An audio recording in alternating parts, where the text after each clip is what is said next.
Buenas tardes, queridos y queridas en el Señor. Les doy la bienvenida a esta clase número 16 de este mini curso de teología bíblica y sistemática, cuyo objetivo único, ¿cierto?, es estudiar y profundizar en el conocimiento de la Sagrada Escritura, ¿cierto?, que tanto bien le hacen a nuestra vida. Y hoy día, bueno, voy a poner la presentación, la voy a compartir con ustedes.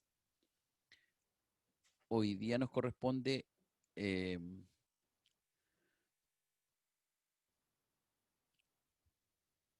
La vamos a poner en grande. Eso es. Hoy día nos corresponde, estamos viendo lo que es el Espíritu Santo y hoy día específicamente nos corresponde ver el Espíritu Santo en el hombre, ¿ya? Habían quedado algunas materias pendientes y esas las vamos a revisar en un capítulo separado para poder abarcar y estudiar en profundidad lo que son los dones del Espíritu, ¿ya?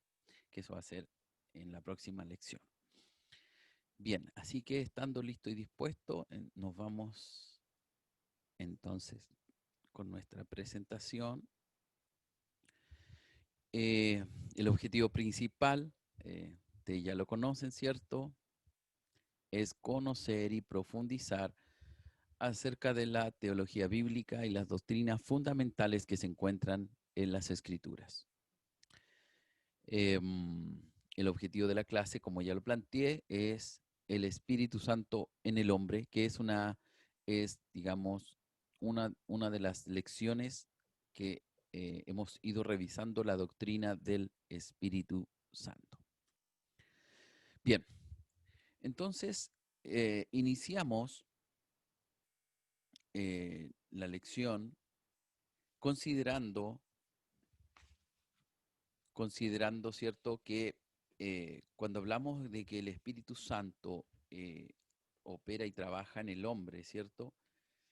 Em, Involucra eh, toda la esencia del ser humano, involucra todo lo que es el ser humano, ¿sí? Y por lo tanto, tenemos en San Juan capítulo 16, ¿cierto? Del 7 al 11, cómo el Señor Jesús describe la obra del Espíritu Santo en relación al mundo, ¿sí? Eh, es- en el fondo será como, el Espíritu Santo será como un fiscal, ¿ya? Por decirlo en términos jurídicos, tratando de obtener la declaración divina de culpabilidad contra los que rechazan a Cristo, por decirlo así, ¿ya?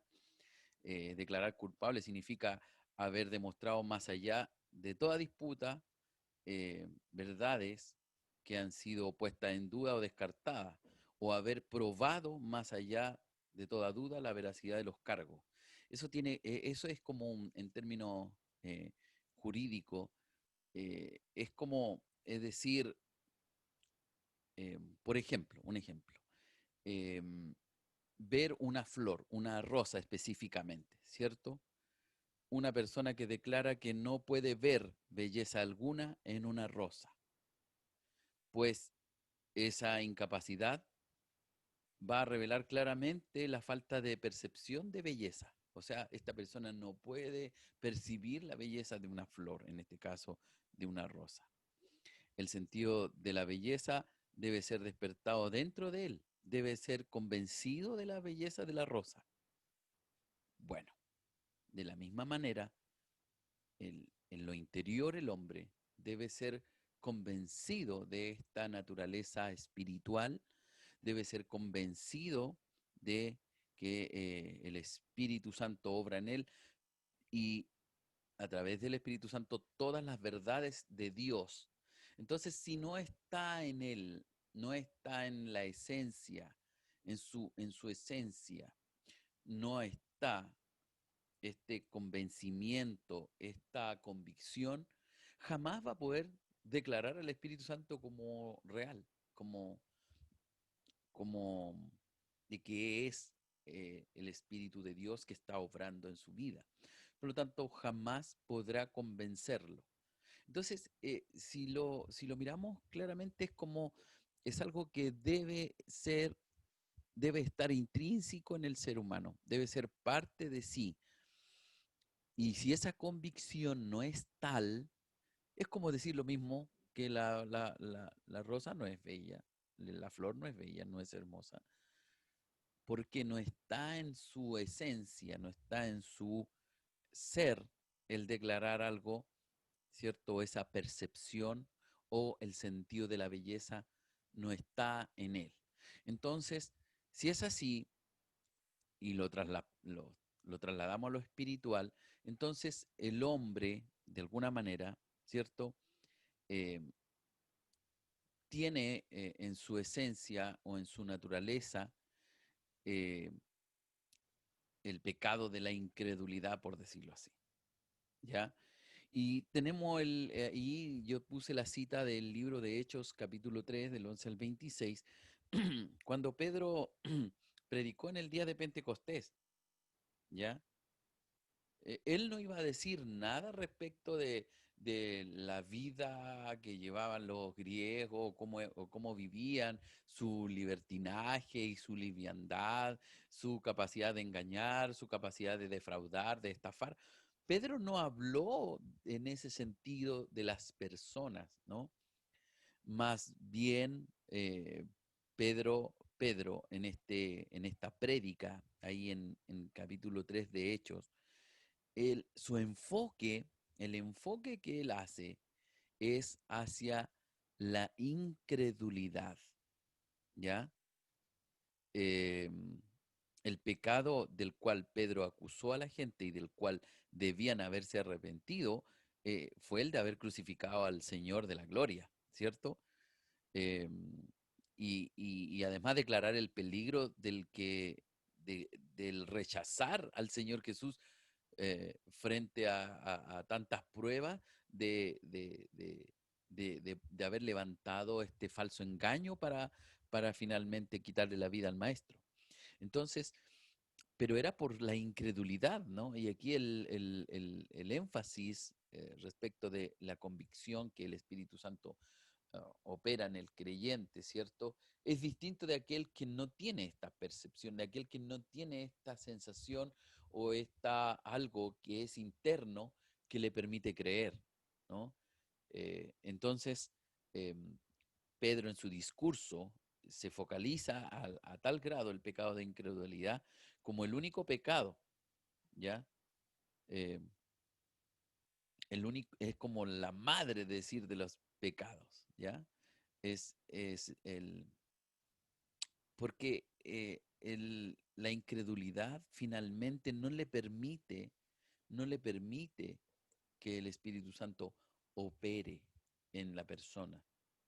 Si la persona no cree, si la persona lisa y llanamente rechaza a Jesús, rechaza al Salvador, rechaza al Espíritu Santo que intenta desde su interior convencerlo de esta necesidad de un Salvador, de el convencimiento de que es un pecador y que necesita de un Salvador, si lo rechaza, si no lo adhiere, si no lo acepta, entonces lo que está es negándole el remedio, ¿sí? Negándole el remedio a esta enfermedad llamada pecado, ¿ya? Y que digámoslo así, que no hay medicina, que no hay ninguna farmacia, ni operación, ni nada que tenga o contenga el remedio para el pecado. Solo la fe en Jesucristo. Solo la fe en el Hijo de Dios, que es el remedio. Entonces, al haber incredulidad en la persona, ¿cierto? Eh, directamente está rechazando al remedio que puede sanar, curar, limpiar, quitar el pecado, ¿ya? Por lo tanto, es gravísimo. Y mucha gente en el tiempo y por eso es que Pedro en este mensaje se enfoca en esta dirección, ¿ya? eh, n- Vuelvo a recalcarlo, Pedro en su discurso, en su prédica, no se refirió a tantas males que la gente hacía, a la depravación que ellos tenían, no.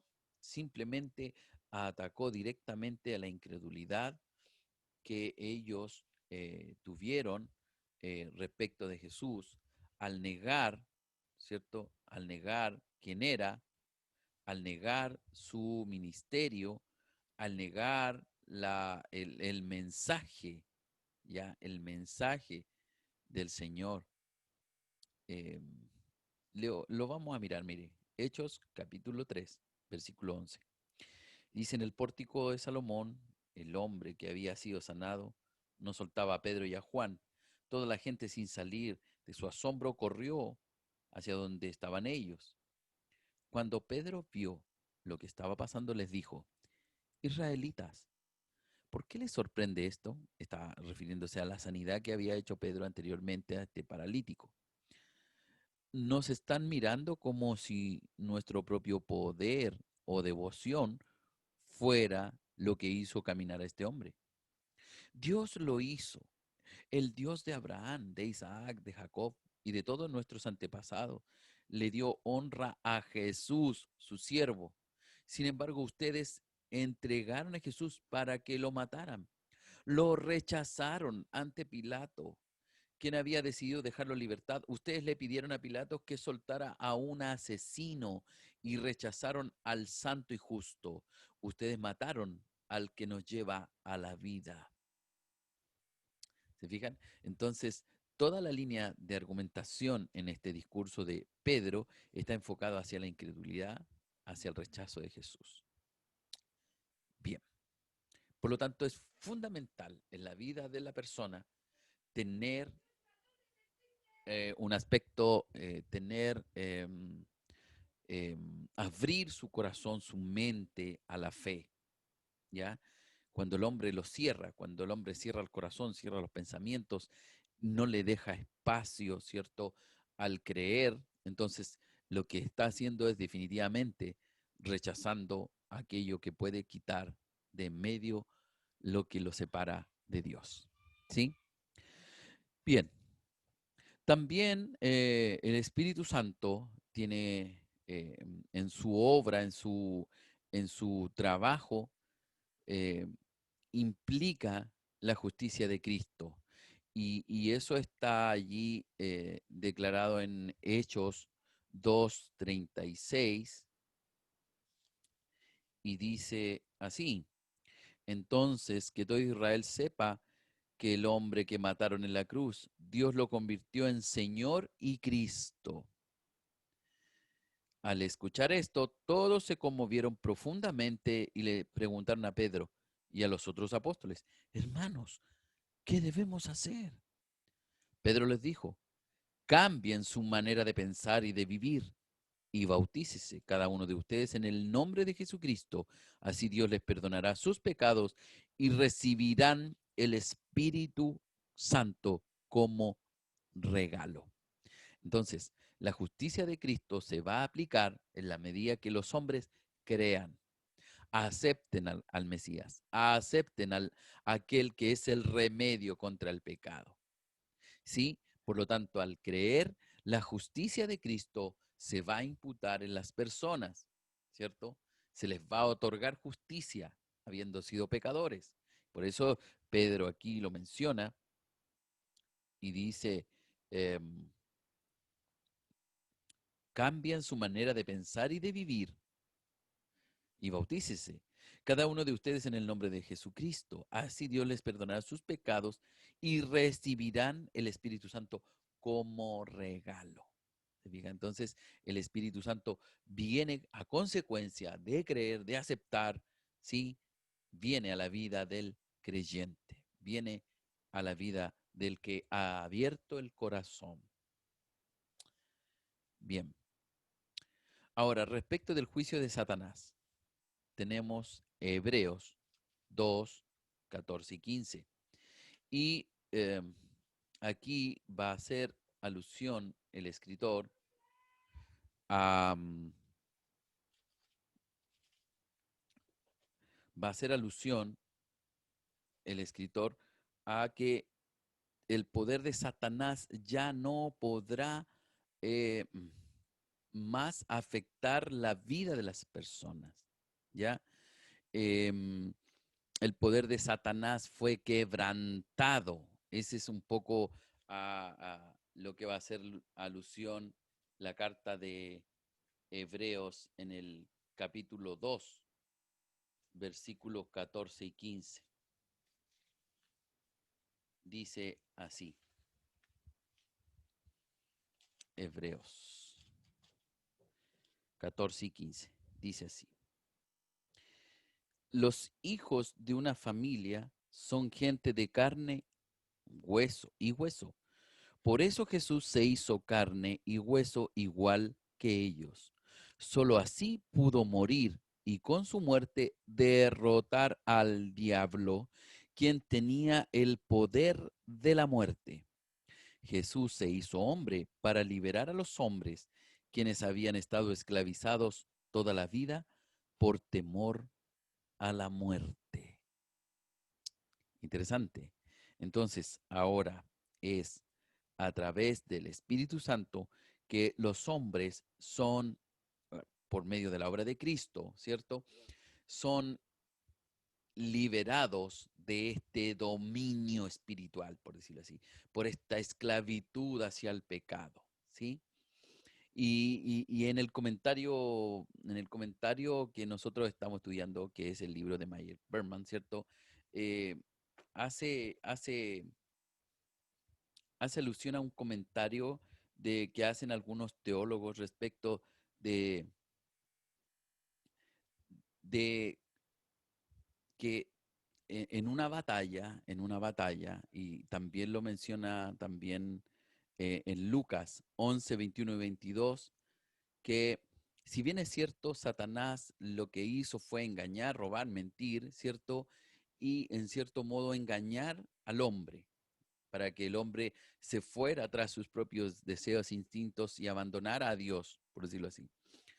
Pero cuando Jesús viene, ¿cierto? En la cruz, allí, lo que hace es derrotar a su enemigo, ¿sí? Y al derrotar a su enemigo, lo único que hace es tomar lo que le pertenecía por derecho. Mira, leamos lo que dice Lucas 11. Lucas 11, 21 y 22. Dice, cuando un guerrero poderoso protege su palacio con todo su armamento, todo lo que le pertenece está seguro. Satanás creía que tenía todo ese dominio y que todos estaban ahí ¿ah? A su merced. Ya. Pero si alguien, 22, pero si alguien más poderoso que él lo ataca y lo vence, ese toma posesión del armamento en que el otro confiaba y reparte el botín. Eso quiere decir que Jesús, que es más poderoso que Satanás, ¿cierto? Tomó lo que le pertenecía, es decir, usted y yo, ¿sí? Usted y yo le pertenecíamos al Señor. Por lo tanto, el juicio contra Satanás fue ejecutado, ¿sí? Aquí tenemos tres elementos importantes. La convicción, que implica la fe, ¿cierto? Tenemos la justicia de Cristo, que es imputada producto de el resultado de la fe en el creyente, ¿cierto? Y tenemos el juicio de Satanás, que producto de la obra de Cristo ha sido derrotado y ahora le pertenecemos al Señor, porque Él tomó lo que le pertenecía por derecho. Bien, otro aspecto relevante del Espíritu Santo en la vida del hombre es la regeneración. ¿Sí? Ya vimos ya la importancia de la fe en el hombre, es fundamental. Ya vimos también la imputación de la justicia de Dios en el hombre para poder ser aceptos, ¿cierto?, ante Dios. Y vimos que el enemigo que afectaba la relación del hombre con Dios ha sido derrotado, ¿sí? También está un cuarto elemento que tiene que ver con la regeneración.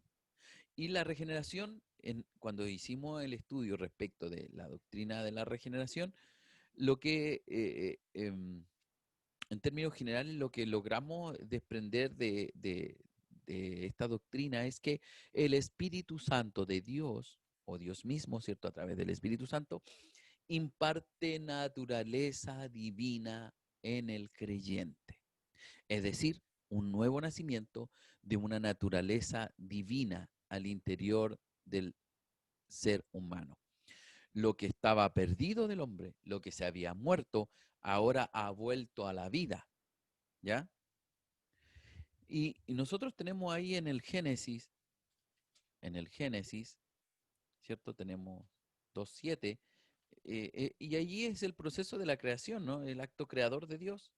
Y en el 7 dice, entonces el Señor Dios formó al hombre tomando polvo de la tierra, sopló en su nariz y luego el hombre se convirtió en un ser viviente. Pero solo la parte A dice, entonces el Señor Dios formó al hombre tomando el polvo de la tierra.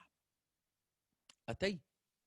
El hombre ya era, al ser tomado de la tierra, ¿cierto?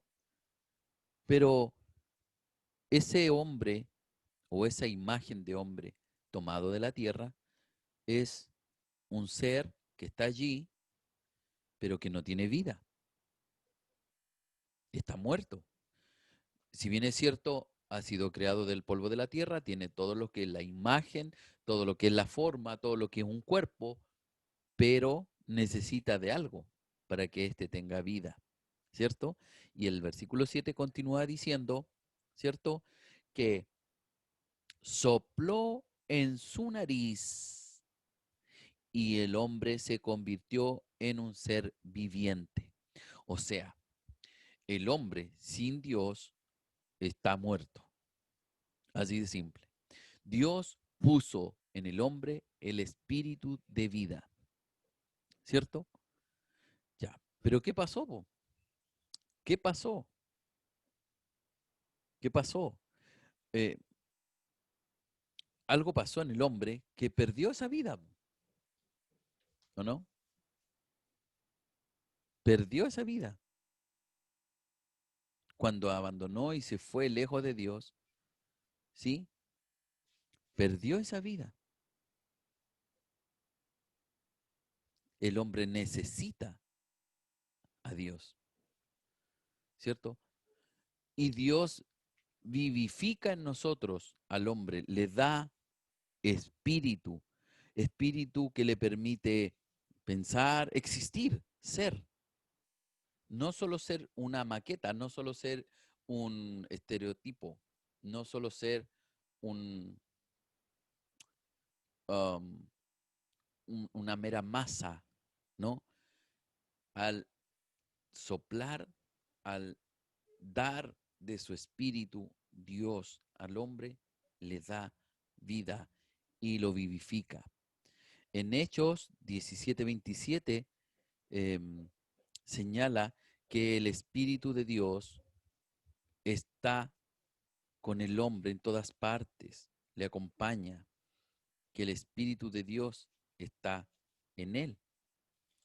Lo podemos leer eso en Hechos, en el capítulo 17, versículo 27, y dice, Dios quería que la humanidad lo buscara y aunque fuera a tientas, lo encontrara. Pero en realidad Dios no está lejos de ninguno de nosotros.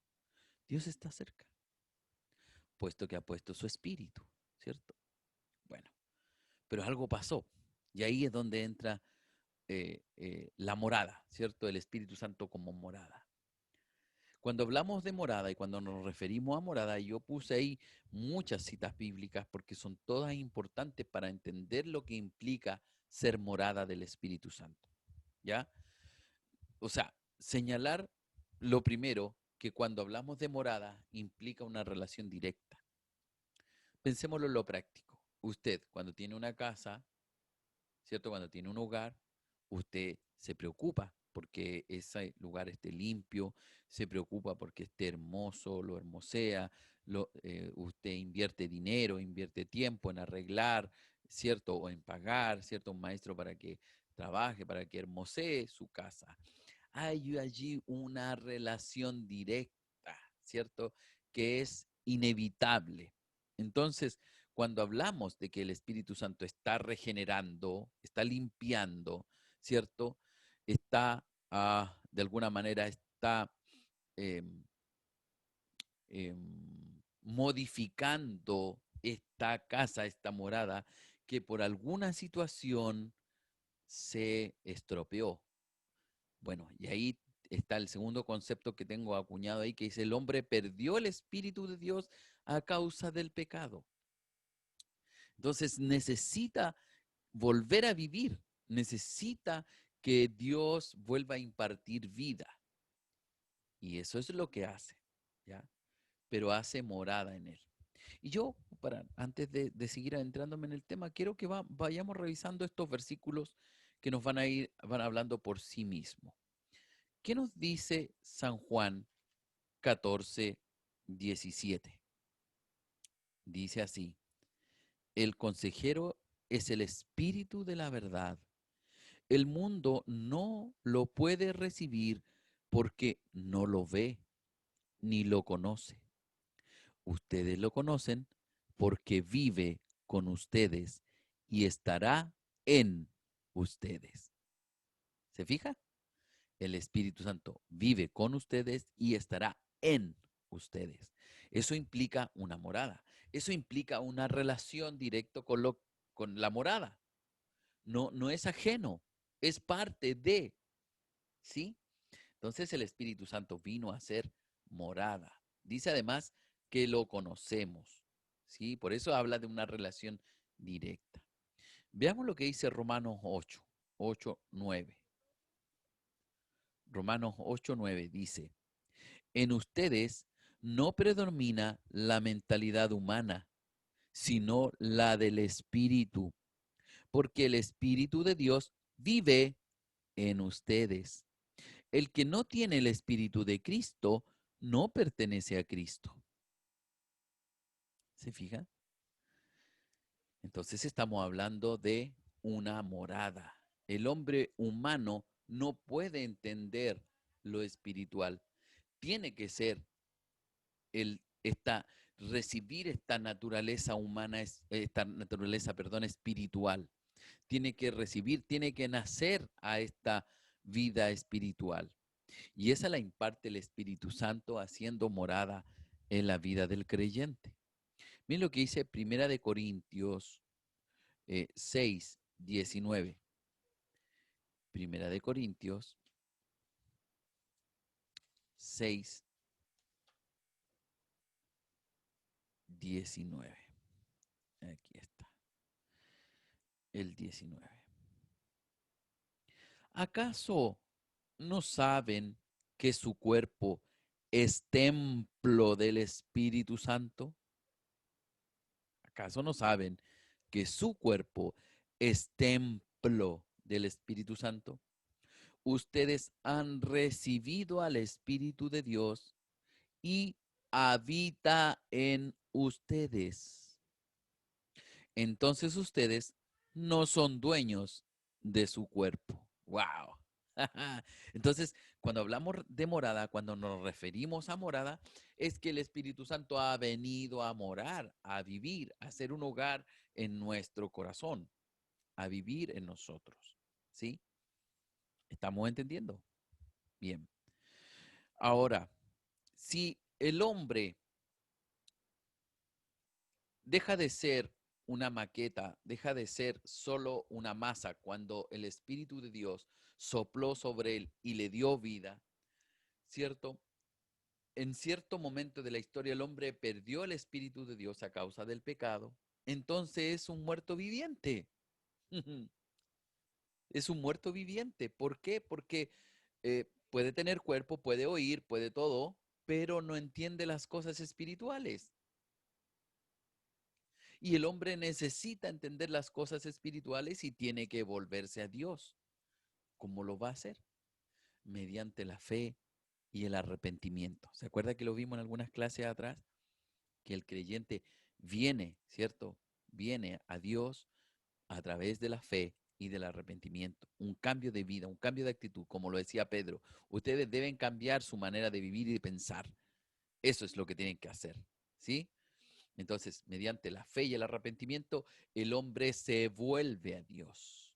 Y es el influjo del Espíritu Santo en el interior del creyente, de la persona, es que comienza a vivificar, empieza a dar esta vida espiritual nuevamente y empieza a entender las cosas que son espirituales. Y esta va a ser una característica fundamental en el creyente del Nuevo Testamento. Mira, veamos lo que dice segunda de Timoteo 1:14. Segunda de Timoteo 1:14. Dice, esa enseñanza es un tesoro que se te ha confiado. Así que guárdalo con la ayuda del Espíritu Santo que vive en nosotros. ¿Dónde vive el Espíritu Santo? En nosotros. Es morada. Hizo morada en el creyente. ¿Sí? Esta es una característica del cristiano del Nuevo Testamento. Y además debe guardar su cuerpo en santidad, porque ya vimos que es templo del Espíritu Santo. El cuerpo es el templo donde habita el Espíritu de Dios. Por lo tanto, debemos guardar el cuerpo en santidad para honrar a Dios, para honrar al Espíritu Santo que está en nosotros. Quiero leer Primera de Juan 2:27, que nos va a señalar lo siguiente. Primera de Juan 2:27 dice, en cuanto a ustedes, tienen el Espíritu como un don que recibieron de Cristo. Ese don vive en ustedes y por eso no necesitan que nadie les enseñe. Ese don les enseña todo porque es verdad y no mentira. Ustedes permanezcan en Cristo, así como ese don les enseñó. O sea, estamos claros que el fundamento de nuestra fe es Cristo. Y es allí de donde no debemos apartarnos, ¿no? Cristo es el Señor de nuestra vida, Cristo es el Salvador. Pero habla de que el Espíritu es un don que está en nosotros, ¿sí? Que vive en nosotros. Veamos por último Colosenses 1:27. Colosenses 1:27. Dice así, porque quiso que su pueblo entendiera esa grandiosa y maravillosa verdad para todas las naciones, que antes no les había mostrado. El plan secreto es Cristo que vive en ustedes, que les da la esperanza de disfrutar la gloria. Eso es, Cristo vive en ustedes a través del Espíritu Santo. ¿Sí? Bien, entonces, si hacemos un resumen, podemos considerar que el Espíritu Santo en la vida del hombre implica la fe, ¿cierto? Implica tener convicción, implica creer, ¿cierto? Sin esa, sin abrir el corazón y creer y aceptar el remedio de Dios, difícilmente habrá salvación para aquella persona. Por lo tanto, al no creer, ¿cierto? No habrá justicia, no habrá el remedio que Cristo otorga a los que creen en su nombre, que es la muerte propiamente tal de Cristo como ofrenda, como propiciación por nuestros pecados. Al aceptarlo, hacer lo contrario, que aparece, ¿cierto?, en aquella persona que no cree. Al aceptarlo, entonces Dios, Cristo mismo, imputa su justicia y nos hace justos. Por lo tanto, si somos justos, somos aceptos delante de Dios. Y, por supuesto, que el enemigo que tenía este control y dominio de nosotros, hablando de nuestra naturaleza, hablando de nuestros instintos, ¿cierto? Ahora ha sido derrotado y hemos sido parte, el Señor que ha ganado esta batalla toma, ¿cierto? El botín, ¿sí? Lo que le pertenece, que éramos nosotros, ¿sí? Que éramos usted y yo. En ese sentido figurativo, lo que le pertenecíamos a Cristo, volvimos a ser parte de Él, ¿sí? Entonces su Espíritu Santo lo que está haciendo es regenerando, limpiándonos, dándonos vida. El hombre perdió el Espíritu de Dios. Si usted me pregunta, bueno, hoy día el hombre tiene el Espíritu, el hombre no creyente, el hombre que no ha creído, tiene el Espíritu de Dios en su vida. Dice la Escritura que a causa del pecado, el Espíritu lo ha perdido. No tiene el Espíritu de Dios. Solo lo volverá a tener cuando el hombre, mediante la fe y el arrepentimiento, se vuelva a Dios. Entonces el Espíritu Santo va a venir a vivir en él y nuevamente será vivificado. Y nuevamente Dios volverá a otorgarle la vida. Y dice la Escritura que el Espíritu Santo lo que va a hacer es ir de alguna manera trabajando en nosotros hasta que la imagen, recuerde que fuimos creados a imagen de Dios, ¿cierto? La imagen de Dios sea reflejada en nosotros como sus criaturas, ¿cierto? Y eso será a través del Espíritu Santo en la vida del creyente. Entonces, necesita el Espíritu Santo vivir en nosotros, por supuesto, y este cuerpo debe guardarse para santidad, debe honrarlo, no deshonrarlo, ¿sí? Y hay muchas maneras de deshonrar el cuerpo, muchas maneras, comiendo en exceso, comiendo grasas, enfermándolo. Hay muchas cosas, ¿no? No sé, haciendo cosas inapropiadas. Entonces, todo eso va a afectar al cuerpo. Las drogas, el alcohol, el vicio, todo esto es que daña al cuerpo, ¿cierto? Y la escritura nos enseñaba hoy que es el templo del Espíritu Santo. Por lo tanto, debemos guardar el cuerpo en santidad. Bien, estamos revisando, ¿cierto? El Espíritu Santo en la vida del hombre. También, y otro aspecto muy relevante es la santificación, ¿ya? Tenemos ahí Primera de Pedro 1:23. Dice Primera de Pedro 1:23. Dice, pues ustedes nacieron de nuevo, no por medio de padres mortales, sino por medio del mensaje vivo y eterno de Dios. ¿Se refiere a qué? A esta naturaleza espiritual, ¿cierto? Sí, correcto. A eso se refiere. Vamos a ver lo que dice Gálatas, para que eh, vayamos considerando lo que las escrituras nos van diciendo.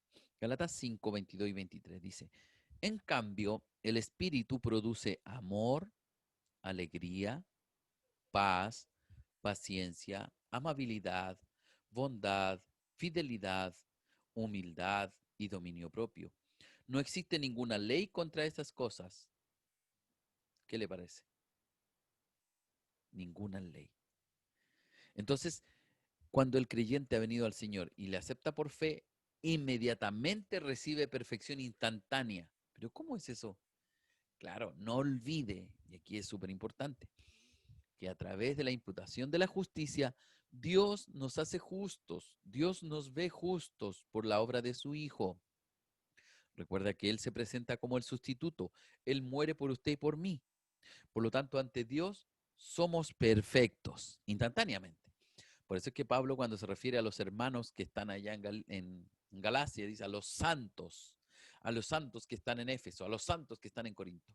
Se está refiriendo de esta forma porque la obra de Cristo santifica al creyente, ¿sí? Entonces, es tanto una posición, en posición nosotros somos santos, ¿sí? Pero también es progresiva en el sentido de que es necesario vencer la carne y al mundo. Y ese es el aspecto práctico, ¿no? En cuanto a nuestra naturaleza siempre humana, naturaleza humana, carnal, siempre tiene la tendencia, ¿cierto?, a obedecer a sus instintos, a obedecer a la carne, a obedecer a sus pasiones, a sus egoísmos, ¿no?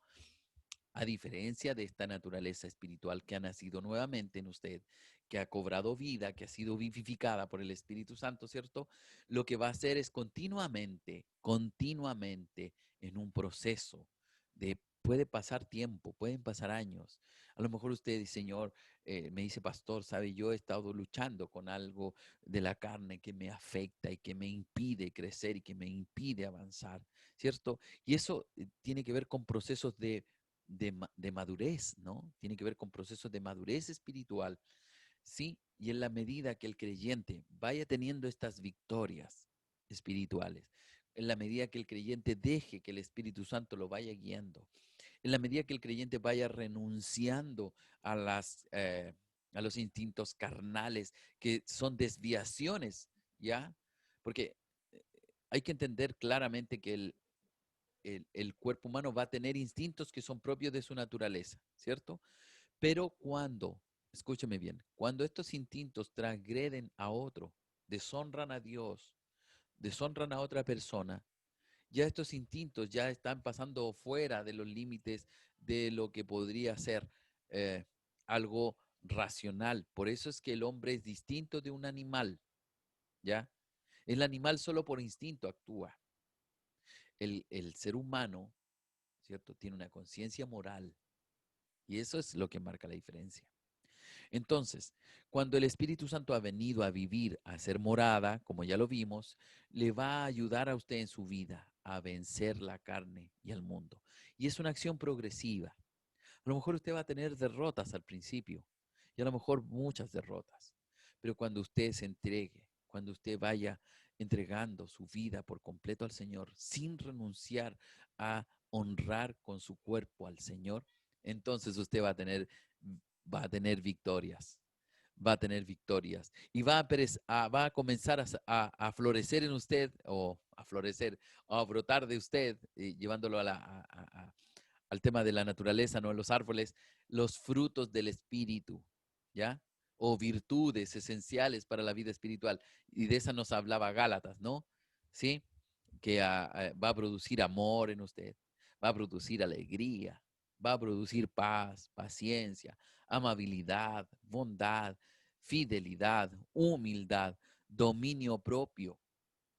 Y que tales cosas no hay leyes, no, porque hay un justo equilibrio en las cosas y que son esenciales para la vida espiritual. Es importante señalar que viene desde el interior hacia el exterior. Muchas veces lo que hace la religión o la religiosidad es intentar desde el exterior cambiar el interior y eso no es posible. Jamás será posible. Por eso no tiene que ver con las formas culturales, ni cómo nos vistamos, ni lo que hagamos culturalmente hablando, ¿no? Um, porque esto es algo interior, es algo que Dios provoca y produce a través del Espíritu Santo en la vida del creyente. Esto se llama santificación. Entonces, en todos estos elementos, el Espíritu Santo está activo, está operando en el hombre. Bien, ahora, ¿qué podemos decir del Espíritu Santo como revestimiento de poder? Otorgar poder. El Espíritu de Dios otorga poder, ¿sí? ¿Cómo podríamos considerarlo? Y nos dice aquí el texto que nosotros estamos usando, en, señala o cita al libro de Hechos en el capítulo 1, versículo 8, y cuando allí dice, pero recibiréis poder cuando haya venido sobre vosotros el Espíritu Santo, y me seréis testigo en Jerusalén, en toda Judea, en Samaria y hasta lo último de la tierra. ¿Sí? ¿Qué cosas son fundamentales o aspectos, aspectos que nos pueden ayudar a entender este poder de Dios? Primero, lo que podemos decir es que este poder es para servir a Dios, ¿ya? Es para servir a Dios, para honrar al Señor, ¿ya? No olvide que el Espíritu Santo está obrando en la regeneración interna para la vida eterna, para la vida con Dios, ¿sí? Pero aquí cuando se refiere a este poder, no se refiere a la obra salvadora, sino al poder para servir como cristiano. Y esto tiene que ver cuando usted sirve a otras personas. Por ejemplo, están las ofrendas, están los aportes, están el ayudar a las personas que usted ve en su barrio, cómo colaborar al beneficio de otros, cómo colaborar para que otros sean salvos, cómo llegar a ellos con la salvación. Entonces se refiere a ese poder para servir, ¿sí? Ahora, eh, muchos de los hombres que estuvieron, eh, que tenían una relación con Dios, ¿cierto? Con Cristo específicamente, habían sido enviados a predicar, fueron armados de poder espiritual para dicho propósito. Mateo 10, a ellos se les dijo, vuestros nombres están escritos en los cielos, Lucas 10:20. Su condición moral fue descrita de las siguientes palabras, vosotros ya estáis limpios por la palabra que os he hablado. Eso está en Juan 15:3. La relación que había entre los discípulos y Cristo fue ilustrada por medio de la siguiente figura. eh, yo soy la vid y vosotros los pámpanos. Esa era la relación. Y, y también en nosotros, ¿cierto? Y eso está en Juan 15:5. Conocían al Espíritu Santo, el cual estaba con ellos. Habían experimentado el soplo de Cristo resucitado. A- ellos escucharon a Cristo decir, recibir el Espíritu Santo de Dios. ¿Sí? Eso quiere decir que, o eso demuestra que una persona puede estar en contacto con Cristo y ser su discípulo, pero tal vez no tenga esta investidura especial de poder, como la que se menciona en Hechos 1:8. ¿Sí? Y recibiréis poder. Eh,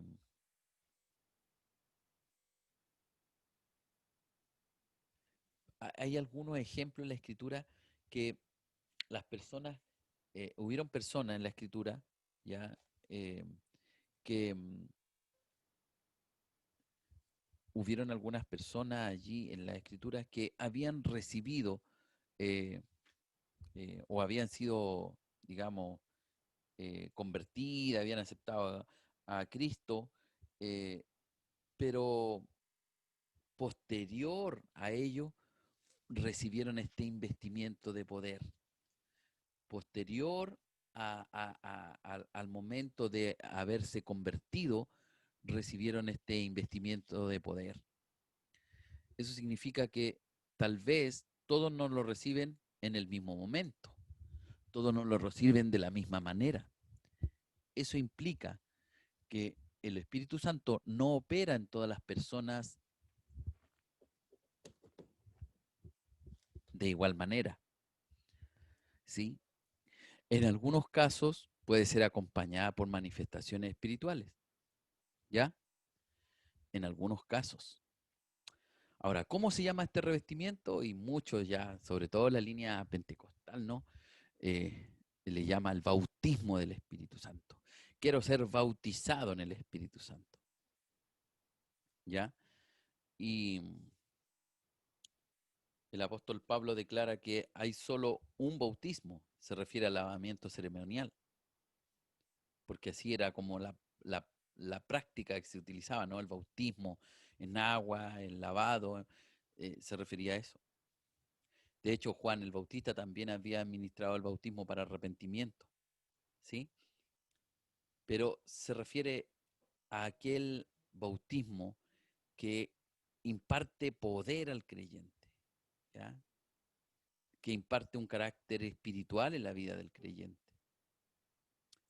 Eh, de alguna manera eh, lo sumerge al hombre en un poder espiritual que lo vigoriza, lo activa, ¿ya? Así que eh, ese revestimiento tiene que ver, o más bien se considera o se denomina el bautismo del Espíritu Santo. También se usa el concepto de llenos del Espíritu Santo, ¿sí?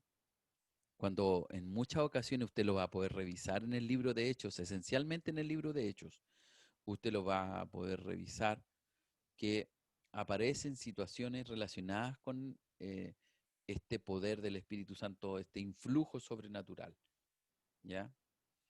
Y que tiene características especiales. Los teólogos se han, digamos, no puesto de acuerdo, pero sí consideran que el hablar en lenguas es una señal de ese bautismo del Espíritu Santo, ¿ya? Pero también a través de la misma escritura se ha podido, se ha podido apreciar de que no en todos los creyentes se manifiesta de la misma manera, ¿ya? Entonces, el Espíritu Santo como revestimiento de poder se refiere a este bautismo del Espíritu de Dios, a este estar lleno del Espíritu de Dios, que puede ser acompañadas con manifestaciones espirituales, sí, como el hablar en lengua, ¿cierto? Y en este poder todos no lo reciben, aunque pueden haber sido partícipes de ministerio y de trabajo, todos no lo han recibido de la misma manera o de la misma forma. Ahora, ¿cómo saber cuándo se recibió? Sí, buena pregunta, ¿no? ¿Cómo saber cuándo se recibió el Espíritu Santo? Primero, los evangelios nos lo indican, porque los evangelios están enfocados a mostrar, ¿cierto?, eh, la obra de Cristo, ¿cierto? Todo lo que señala respecto de la obra de Cristo. Y hasta ahí el Espíritu Santo no, de alguna manera, ha venido, ¿cierto? No había venido todavía. Entonces, los evangelios, su foco es otro. Luego tenemos las epístolas que tienen que ver con instrucciones pastorales, que tampoco van a dar cuenta de esto, sino más bien a cómo se instruye, cómo se enseña, cómo de alguna manera se organiza, se distribuye el trabajo de las congregaciones en la iglesia. Más bien son instrucciones pastorales. Por lo tanto, el único relato o libro es el libro de los Hechos, que nos ilustra más o menos cómo saber cuándo, de qué manera se recibe, ¿cierto? Y lo que señala la escritura en el libro de los Hechos es que es una experiencia sobrenatural, ¿ya? No se va a recibir el Espíritu Santo así en una reunión formal o exclusiva, no. Es algo sobrenatural y es algo totalmente temporal en el sentido de que depende netamente del Espíritu Santo, ¿ya? No es algo que yo diga, ahora lo quiero recibir, ahora yo lo voy a recibir. No, absolutamente no. Es solamente una experiencia, es algo experiencial que tiene que vivir el creyente, ¿cierto? O que va a vivir el creyente cuando el Espíritu Santo así lo determine, ¿ya? Ahora, su aspecto continuo, ¿cómo es, cómo es esto? ¿Es parcial, es total, es permanente, es momentáneo? Aquí lo que las escrituras nos van señalando es que el Espíritu Santo puede presentarse como un descenso inicial, que eh, eso se refiere a que es el momento cuando ocurre. Por primera vez es bautizada con el Espíritu Santo, ¿ya? A eso se refiere el descenso inicial. Luego puede haber una condición habitual, ¿ya?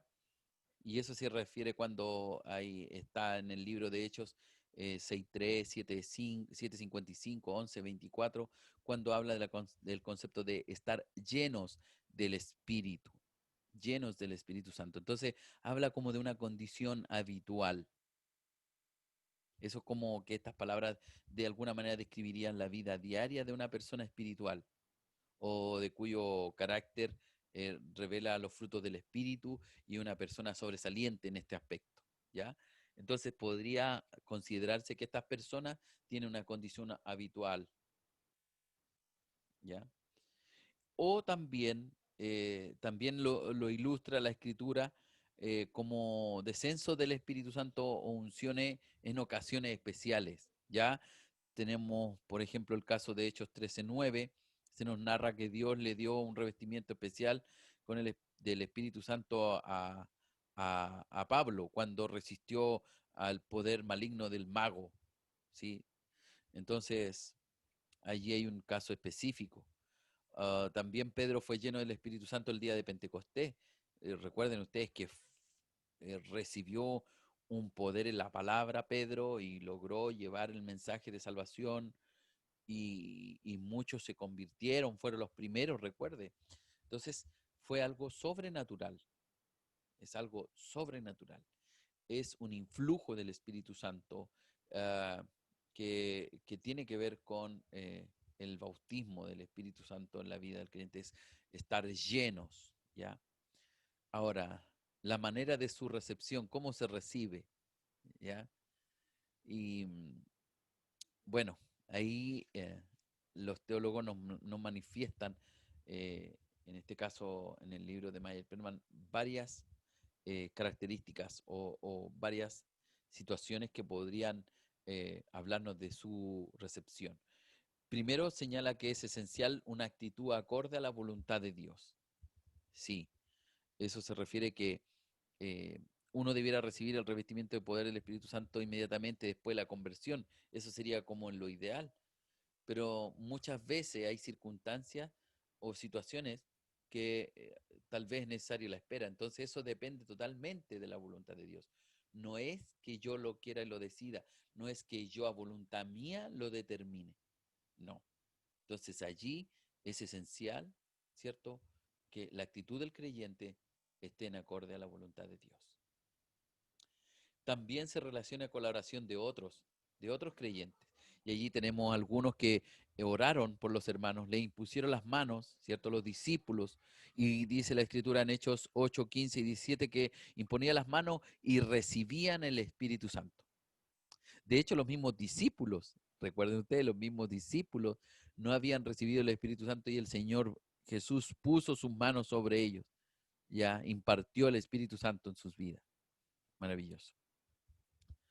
También se relaciona con las oraciones de la iglesia unida. Cuando la iglesia unida ora, ¿sí?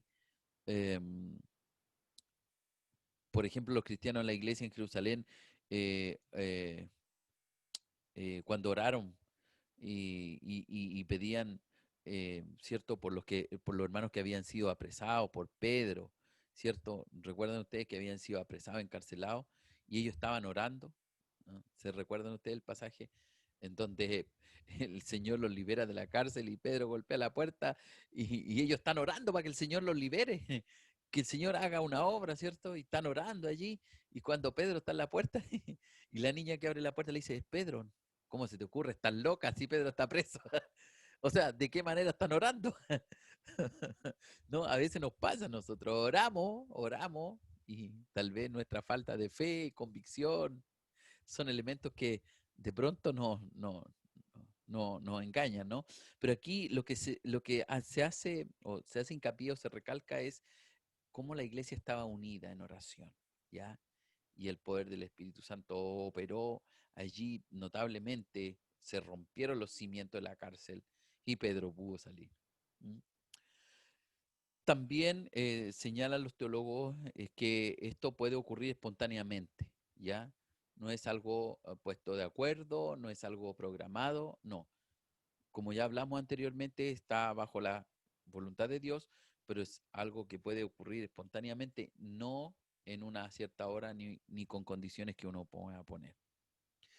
Lo que sí puede hacer el creyente, a pesar de que esto depende siempre de Dios, puede pedir al Padre un don espiritual, ¿sí? La Escritura señala que el hombre puede pedir al Padre, ¿sí?, un don espiritual para su vida. ¿Mm? Eso está ahí.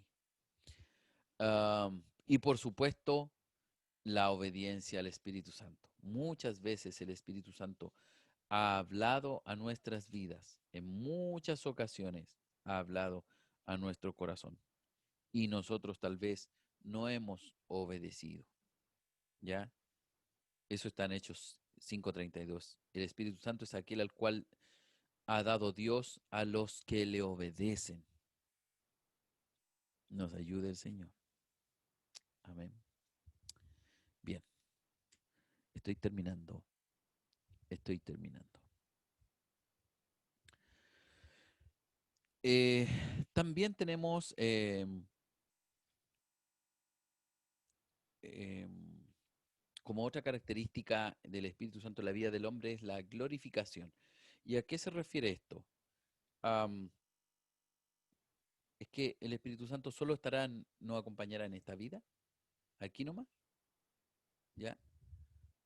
O nos acompañará en la eternidad, por siempre. Y ahí está Juan 4:14. Juan 4:14 para que lo podamos revisar. Mire lo que dice San Juan en el 4:14. Dice, pero el que beba del agua que yo doy, nunca más tendrá sed. El agua que le daré brotará dentro de él como un manantial que da vida eterna. ¿Sí? El Espíritu Santo, ¿sí? Que vino a vivir al corazón suyo, al corazón mío, ¿cierto? A mi vida, ¿sí? Será una fuente que salte para vida eterna. La morada del Espíritu Santo representa justamente el comienzo de la vida eterna, la cual va a ser consumada en el futuro, cuando el Señor se manifieste, ¿cierto? Cuando el Señor complete la obra, ¿sí? Con su venida. Por lo tanto, no podemos solo pensar que el Espíritu Santo actuará solo en este tiempo. También estará con nosotros por la eternidad. Ahora, ¿a qué se refiere con que esta glorificación que se puede ilustrar con de tres maneras, ¿no? ¿Y a qué se refiere con esto de comercial? Y ahí tenemos segunda de Corintios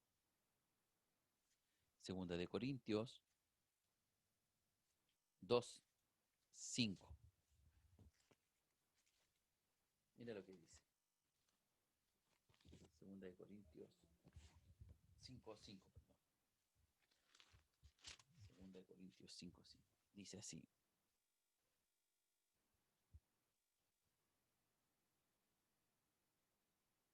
Dios es quien nos ha preparado para esto y nos ha dado su espíritu como adelanto que garantiza que cumplirá sus promesas.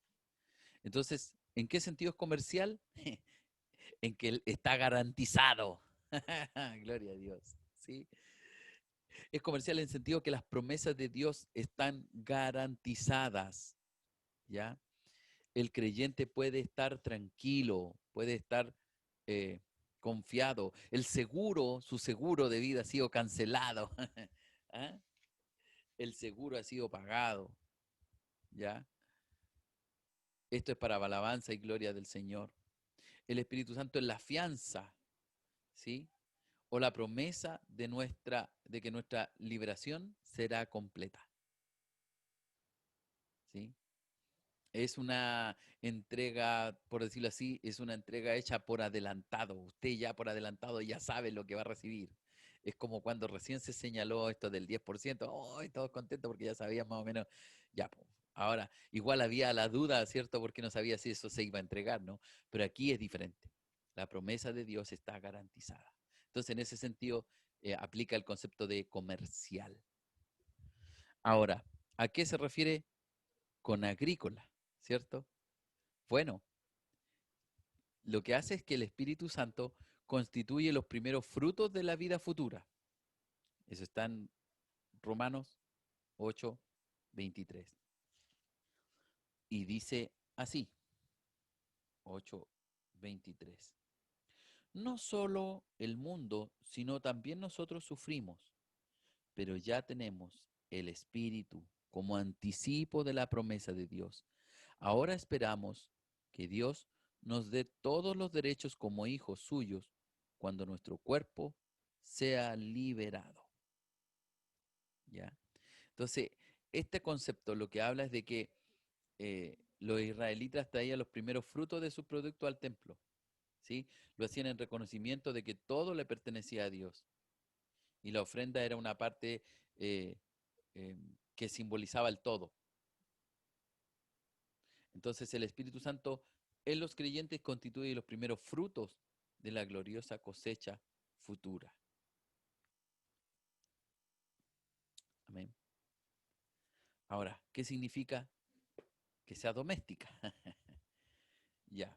Así como a los niños se les da a veces el gustar algún manjar o algún dulce antes de un banquete o algo así como a pasar el dedito, ¿cierto? A probar la torta cuando se está realizando. También es lo que el Espíritu Santo hace a los cristianos, ¿ya? Gustaron los poderes del siglo venidero. Es como un anticipo, ¿no?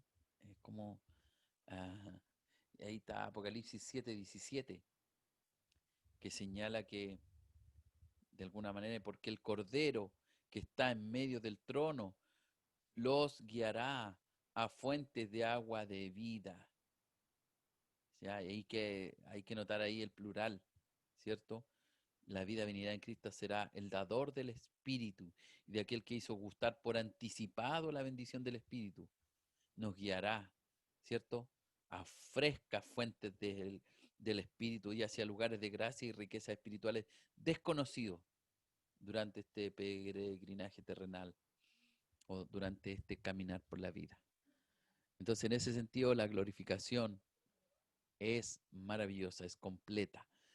Trae como fundamental la idea de que esto es un anticipo. Estamos viviendo anticipadamente la gloria venidera, ¿ya? Y es por ello que es importante, porque allí en la comunión con los, por eso es importante la comunión con los santos, porque de alguna manera el amor de Dios, el Espíritu Santo, allí en la comunión de los santos, se glorifica, ¿no? Se exalta. Bien, ya estoy terminando. Me quedan algunas cosillas. Y tenemos lo que es los pecados contra el Espíritu Santo.